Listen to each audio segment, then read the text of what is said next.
एक समय की बात है। शिवपुर नामक गांव में एक राजू नाम का किसान था। वह बहुत परेशान रहता क्योंकि वह जो भी फसल उगाता वह अच्छी नहीं होती। इसलिए वह भगवान से बहुत नाराज था। वह सोचता कि भगवान बार बार उसकी फसल को बिगाड़ देते हैं। राजू किसान की फसल कभी तेज बारिश से, कभी ओले और तूफान से थोड़ी बहुत खराब हो जाती।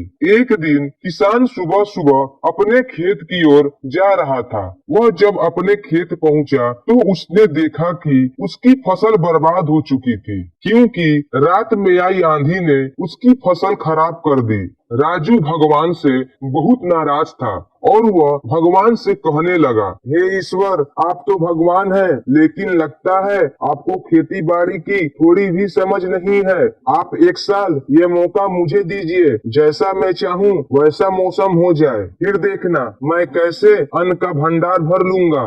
भगवान ने राजू की सुन ली और वह बोले, बालक, जैसा तुम चाहोगे वैसा मौसम होगा। राजू तो बहुत खुश हो गया। अब राजू किसान ने गेहूं की फसल बोई और जब धूप की जरूरत होती तो ईश्वर ने धूप दी, जब बारिश की जरूरत होती तो ईश्वर ने बारिश की। लेकिन किसान ने कभी तेज आंधी, ओले और तूफान आने ही नहीं दिया। पर किसान तो बहुत खुश था। जो वह चाहता वही हो रहा था और फसल तो बहुत अच्छी हो रही थी। किसान भी अब मन में सोच रहा था कि अब ईश्वर को पता चलेगा कि फसल अच्छी कैसे होती है। कुछ दिन बाद अब फसल काटने का समय हुआ तो किसान गेहूं काटने लगा, परंतु उसने देखा कि गेहूं की एक भी बाली में दाना नहीं था। वह उदास हो गया और फिर से ईश्वर को पुकारने लगा, हे भगवान, आप कहाँ हैं? देखिए, मुझे आपकी आवश्यकता है, आप प्रकट हो। ईश्वर प्रकट हुए।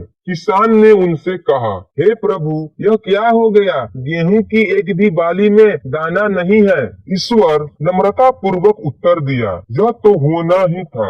इन पौधों को तुमने केवल अच्छे अच्छे मौसम दिखाए, इन्हें चुनौतियों और संघर्षों से जूझने का मौका तुमने नहीं दिया, इसलिए ये गेहूं की फसल तुम्हारी खोखली रह गई। अब राजू को अपनी गलती पर एहसास हुआ और उसने भगवान से माफी मांगी। हमारे चैनल को सब्सक्राइब करके बेल आइकन ऑन कर लीजिए। धन्यवाद।